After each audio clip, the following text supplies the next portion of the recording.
Bonjour à tous et à tous, je suis VCloud et bienvenue sur ma chaîne YouTube. Aujourd'hui c'est ma première vidéo, ce sera sûrement pas parfait, mais je suis super heureux d'enfin lancer un des nombreux concepts dont j'ai envie pour cette chaîne. Je vais donc vous lire une creepypasta que j'ai moi-même écrit, j'espère qu'elle vous plaira. Je préfère vous le dire, ce sera pas le format principal de cette chaîne, mais je vous en dis plus à la fin. En tout cas, j'essaierai quand même d'en faire de temps en temps. Ça dépendra de ma charge de travail en dehors de YouTube.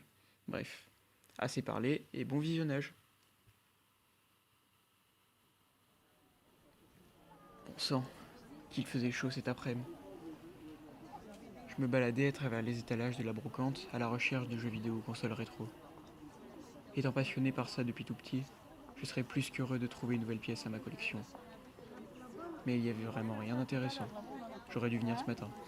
Tout ce qu'il y avait de plus rare est sûrement déjà vendu. Alors que je m'apprêtais à rentrer jouer à un de mes MMO favoris, un stand un peu en retrait attire mon attention. Il est tenu par un homme qui se tient dans le fond de son stand. Je ne peux donc pas voir son visage. Il y a devant lui une table de camping et dessus 3 cartons abîmés et posés de travers. Comme j'avais déjà fait plusieurs fois le tour de la brocante, j'ai d'abord trouvé ça bizarre de ne pas l'avoir vu avant, mais j'ai pas trop prêté attention, malheureusement. Je me suis rapproché, ne m'attendant à rien d'incroyable vu l'état du stand. Bonjour, ai-je lancé. Pas de réponse. L'homme se tenait toujours là, sans bouger. Je me suis approché du premier carton pour regarder. Seulement des vieilles babioles, livres, bougies, des trucs dont je ne connaissais même pas l'utilisation mais qui sentaient le moisi à plein nez. J'allais passer à un autre carton quand j'ai aperçu tout au fond un petit boîtier gris. Je m'en saisis et le sors pour regarder de plus près. C'était une cartouche de Super NES en mauvais état. Il n'y avait pas d'étiquette dessus, mais un titre apparaissait, écrit grossièrement en marqueur. Evil Mario. Je connaissais pas de jeu Mario de ce nom. C'est super bizarre. En plus, ça colle pas.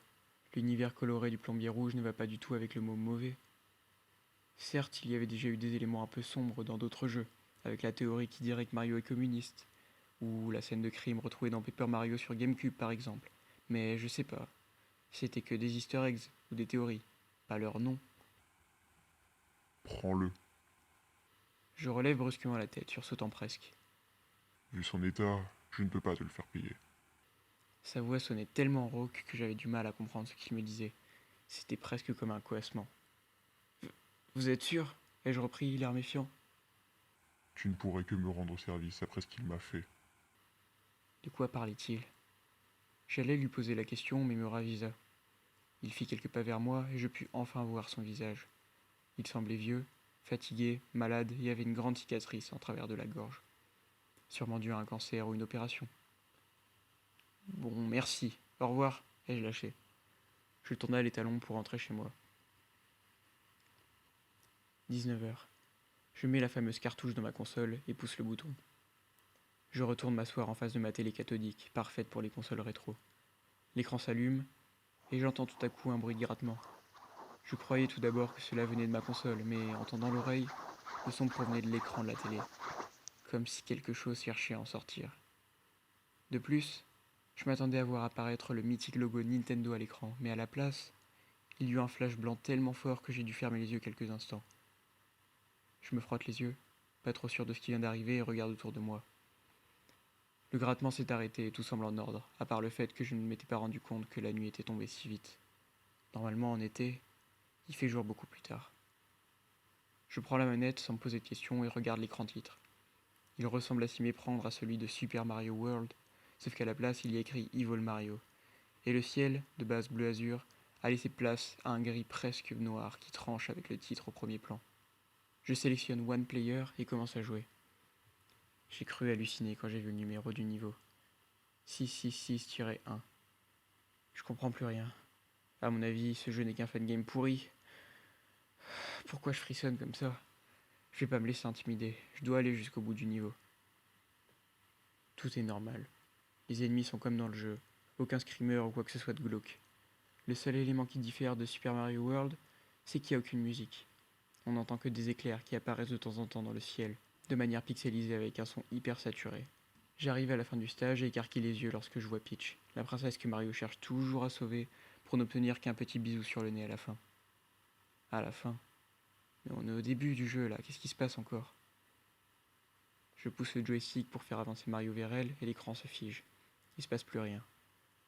Pensant que mon jeu a freeze, je me lève pour aller éteindre ma console, et d'un coup, Mario sort ce qui ressemble à un pistolet qu'il pointe sur Peach. Les éclairs dans le ciel réapparaissent de manière encore plus fréquente et forte. Je me fige dans mon mouvement et observe la scène. Mario se met alors à tirer sur Peach. Une fois, deux fois, trois fois. La robe rose fuchsia de la princesse laisse place à un rouge pétant. 4 fois, 5 fois, 6 fois, j'en peux plus. J'éteins ma console et sors de ma chambre. Ce jeu était vraiment nul. Pas de musique, des couleurs super moches, un scénario sûrement écrit par un geek boutonneux qui déteste Nintendo parce qu'il a pas eu sa précommande. J'irai jeter ce torchon à la poubelle. Je comprends même pas comment j'ai pu le flipper. En descendant les escaliers, la porte s'ouvre un grand coup et ma mère entre, un sourire au visage. Maman, t'étais pas censée rentrer que demain de ton voyage d'affaires? Elle avance vers moi, laissant la porte ouverte.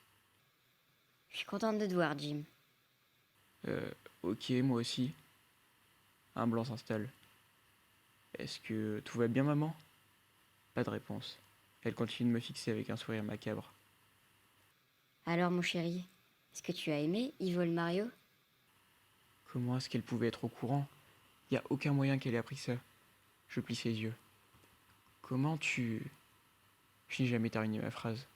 Une grande silhouette habillée en rouge est rentrée en trombe par la porte derrière ma mère. J'ai pas eu le temps de réagir. Sa main traversa la gorge de ma mère et je vis au bout de ses doigts un couteau de cuisine. Terrifié, je recule de quelques pas. L'homme retira sa main et poussa ma mère sur le côté, dévoilant enfin son visage. Un homme d'environ 40 ans, avec une moustache, des yeux injectés de sang et une casquette rouge, assortie à ses vêtements qui possèdent le symbole M en son centre. Mais bordel, pourquoi? Vous êtes qui? Il fit un grand sourire, dévoilant une rangée de dents jaunes et pointues. It's me, Mario. Articula-t-il. Il allait sortir quelque chose de sa poche, mais je ne lui en laissa pas le temps. J'ai foncé en direction de la porte encore ouverte, le poussant au passage. Un orage grondait dehors, et un froid horrible se répandait dans mon corps. Mes yeux étaient remplis d'eau et je ne pouvais pas m'arrêter de courir. J'étais terrifié. C'est qu'un cauchemar, je vais me réveiller. Je ne sais pas où j'allais. Normalement j'habite en campagne, et je venais de m'arrêter à un croisement dans une ville. Pourquoi je suis là? Je regarde autour de moi, et là, tout est enfin plus clair. Je vois à quelques mètres devant moi un champignon géant, l'air très en colère, qui marche vers moi. Ou plutôt devrais-je dire un Goomba, un des fameux ennemis de l'univers de jeu Mario.